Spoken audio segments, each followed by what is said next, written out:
3.800 m por debajo de la superficie del Océano Atlántico Norte aún quedan restos, los restos del naufragio más conocido de la Tierra, el Titanic, que se hundió en 1912. Para algunos, presenciar esto de primera mano tuvo poco interés y una oportunidad única en la vida para otra persona.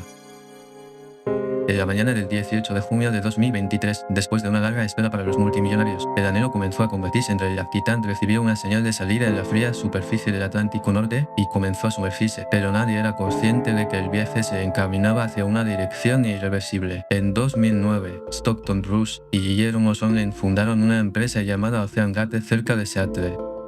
La idea de su negocio era sencilla. Se trató de una exploración comercial privada en aguas profundas que mostró los restos del Titanic directamente a clientes ricos. El precio de una tarjeta de embarque era de $250.000, lo cual ascendió a una friolera de 330 millones de wones en wones coreanos. El activo principal de la empresa era el sumergible. OceanGate desarrolló Titan a través de la serie Cyclops.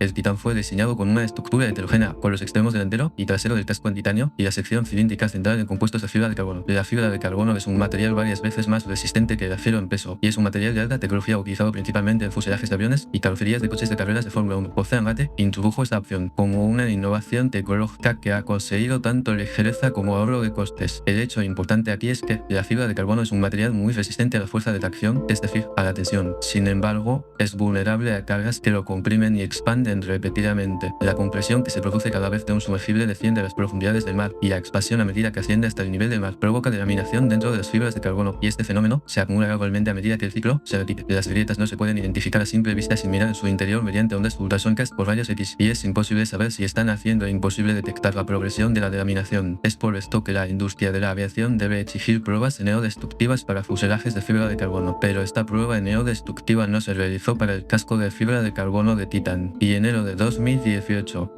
Había una persona dentro de la empresa, quien ya había documentado el hecho y lo había presentado a la gerencia. David Rodríguez era el director de operaciones marítimas de OceanGate en ese momento. Enero de 2018 presentó un informe a la gerencia con 26 problemas de seguridad relacionados con el diseño del Titan. Dos puntos claves del informe fueron la ausencia de pruebas neodestructivas en el casco y fallos de diseño en viewport. Según los datos, en ese tiempo, la presión nominal de la ventana de observación era de 1.300 metros de profundidad, pero el objetivo, el Titanic, estaba a unos 3.800 metros de profundidad. Esto significaba que los componentes estaban clasificados para solo un tercio de la profundidad del objetivo. Fueron planeados para ser montados y operados en el casco real. Rodríguez fue despedido de la empresa el mismo año en que presentó su informe. 15 de agosto de 2018, OceanGate presentó una demanda contra Rodríguez, que habían planteado preocupaciones sobre la seguridad interna por filtración de información confidencial e incumplimiento de contrato. En respuesta, Rodríguez se enfrentó a ellos en una contrademanda, y su respuesta contenía específicamente la sospecha de la compañía de ocultar defectos de la fibra de carbono. A medida que la advertencia técnica se convirtió en una batalla real, el proceso bloqueó efectivamente la revisión de seguridad interna del casco. Al final no hay margen de mejora y queda enterrado bajo la superficie.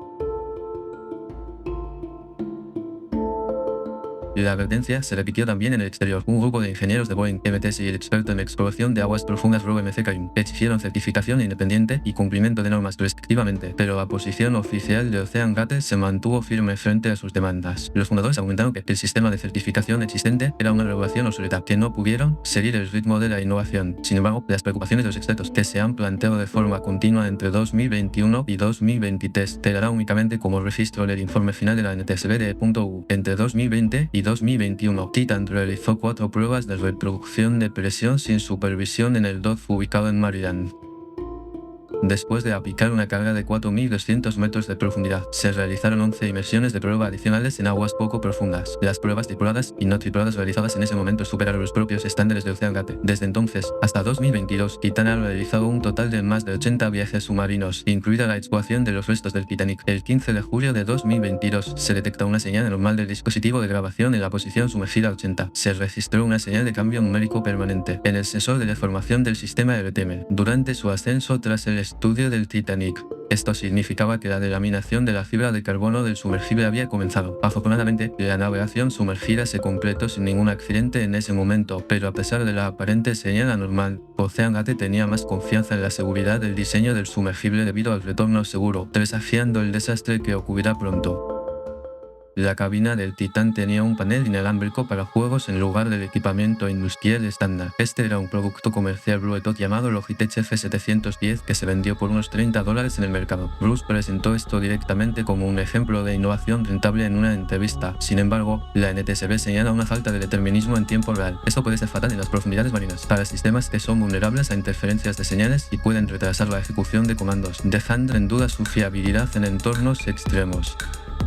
Mayo de 2023, High Blown, un inversor financiero de Las Vegas, finalmente rechazó una oferta para el Macassar en un sumergible cuando expresó sus preocupaciones sobre la seguridad. Bruce lo persuadió por mensaje de texto diciéndole: es más seguro que cruzar la calle. Blown sintió el peligro que se escondía en este exceso de confianza y finalmente abandonó la expedición. Y su intuición era acertada. El explorador Chris Brown y varios otros expertos también abandonaron el proyecto en esa época. Lo que comúnmente percibían era una estructura en la que la toma de decisiones corporativas tenía prioridad sobre la verificación técnica. El 16 de junio de 2023, a las 9:31 am, el barco nodriza Polar Prince partió de St. John's, Terranova, Canadá. El destino del envío eran los restos del Titanic, que se hundió unos 3.800 metros bajo la profundidad del agua. 2 días después, alrededor de las 8:30 am del día 18, 5 personas, entre ellas Bruce y Erin, abordaron el sumergible. Cuando se alzó la voz, su hijo Suleiman Davoz y el experto francés en exploración de aguas profundas Paulin Reiner abordaron. Los pernos se fijaron desde el exterior. Esto significaba un aislamiento completo. Una vez sellada la puerta, escapar del interior del casco era imposible. A las 9:18 am, Titan ha iniciado el descenso. Enlace acústico, un método de comunicación de texto mediante ondas ultrasónicas, en lugar de las conexiones cableadas que se utilizan en operaciones normales en aguas profundas o buceo. Era la única conexión entre el sumergible y el Polar Prince. Esto dio como resultado que se envían las señales de estado cada 15 minutos. Por cada 10 metros de profundidad de agua, la presión en la pared exterior del casco aumenta en 1 bar. Esto alcanzará una carga de 3.800 toneladas por metro cuadrado en la pared exterior del casco. Si alcanza el punto objetivo de 3.800 metros de profundidad, esta era la misma presión, como el peso de 2.500 coches de tamaño mediano, pesado en todas direcciones al mismo tiempo alrededor de un punto. Alrededor de las 10:47 am, el Titan dejó caer repentinamente 2 pesos de hierro inferiores a una profundidad de 3.341 metros, mientras continuó su descenso sin ningún síntoma. Esto fue iniciado por los ocupantes para asegurar la flotabilidad de emergencia, aumentando la posibilidad de ruidos anormales o defectos en el casco. La señal enviada al sumergible se interrumpió por última vez a los 47 minutos y 33 segundos. Al mismo tiempo, un enorme sonido de impacto se detectó en el casco del Polar Prince a varios kilómetros de distancia. La energía acústica generada desde el fondo marino se ha transferido a la superficie del agua.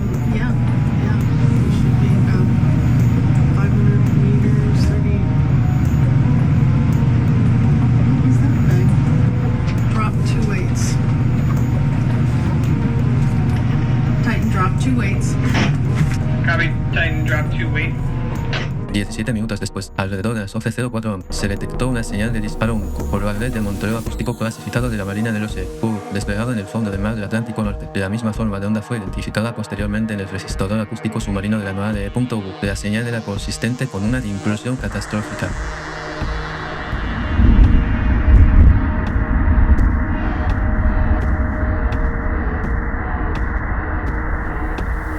Según un informe de la NTSB publicado el 2 de octubre de 2025, las repetidas inmersiones en aguas profundas provocaron desacumular la radiación dentro del casco de fibra de carbono, reduciendo su resistencia estructural por debajo de un umbral crítico. Cuando la presión externa superó las 350 atmósferas, el casco implosionó. En ese momento, el colapso se produjo casi a la velocidad del sonido. El casco perdió su forma en un instante, y el aire del interior se comprimió violentamente hacia adentro bajo una presión extrema. Todo en el interior parecía haberse evaporado bajo un calor y una presión tremendos en solo 0,02 segundos. Esto es 5 veces la tasa de transmisión del dolor nervioso, que son 0,1 segundos, y se estima que los pasajeros ni siquiera eran conscientes del dolor. La destrucción fue permanente, mortal e irreversible. 18 de junio a las 19:10 horas. Se ha informado de la desaparición de un Titán al Centro de Rescate Marino de Boston de la Guardia Costera de Estados Unidos. Habían pasado aproximadamente 9 horas desde que se cortó la última comunicación. De hecho, la Marina de los E.U. ya había detectado la señal de implosión de Titán más temprano ese día y estaba realizando un análisis interno. Pero desafortunadamente, los datos fueron compartidos con las autoridades de búsqueda después de que se encontraron todos los escombros. Durante los próximos 3 días, fuerzas aéreas y barcos de Estados Unidos, Canadá y Francia se reunieron en la zona del accidente. Transportadores C-130 30, avión de patrulla P-8 Poseidon, sonohuellas que rastrean el sonido submarino, y Horizon Active, una sonda de aguas profundas. El área de búsqueda que recorrieron fue de 10.000 millas cuadradas. Era una vasta área marítima aproximadamente 2,5 veces la superficie total de Thionville. 20 de junio, un avión canadiense CP-140 Aurora detectó un sonido de impacto repetido cada 30 minutos. El ruido dio un rayo de esperanza a las autoridades de búsqueda, cuya vida no había sido confirmada en ese momento, pero luego se clasificó como una colisión entre restos del Titanic con un sonido mecánico de un barco de búsqueda, dado que la Armada de los EU ya había asegurado una señal de implosión. El juicio final sobre si el sonido era efectivamente una señal de supervivencia sigue sin ser concluyente. 22 de junio a las 13:18 horas, el RV Odysseus 6K finalmente descubrió los restos de Titán a unos 500 metros al noreste del Titanic. En el lugar de los fragmentos de las cápsulas de popa y del casco quedaron esparcidos en el fondo del mar a una profundidad de 3.800 metros. La figura revela claramente la situación en el momento en el que se derrumbó por la alta presión. Ese mismo día, a las 16:30 horas, la Guardia Costera de los Estados Unidos anunció oficialmente la ocurrencia de una implosión en la cámara de presión del casco, señalando que el accidente era suficientemente evitable. La determinación, acelerada por la navegación sumergida repetida, fue el detonante decisivo del colapso debido al daño por fatiga en las uniones de fibra de carbono y titanio y al silencio de advertencia interno, lo que condujo a la certificación de equipos internacionales de exploración en aguas profundas y a la reorganización de las normas operativas. El 15 de abril de 1912, el Titanic tardó 2 horas y 40 minutos en hundirse bajo el Océano Atlántico Norte. 111 años después, el 18 de junio de 2023, al Titán le tomó solo 0,02 segundos, que se dirigía hacia los escombros para ser destruido. Hacia donde se dirigía Titán se encontraban los restos del gigantesco barco Titanic, que había sido construido con la convicción de que nunca se hundiría. Pero irónicamente, fue el exceso de confianza humana que precedió la verificación técnica que penetró en ambos acontecimientos. Las causas de las dos tragedias fueron tan similares que la diferencia de más de un siglo quedó eclipsada, y la brecha quedó como otro récord sin acortarse al final.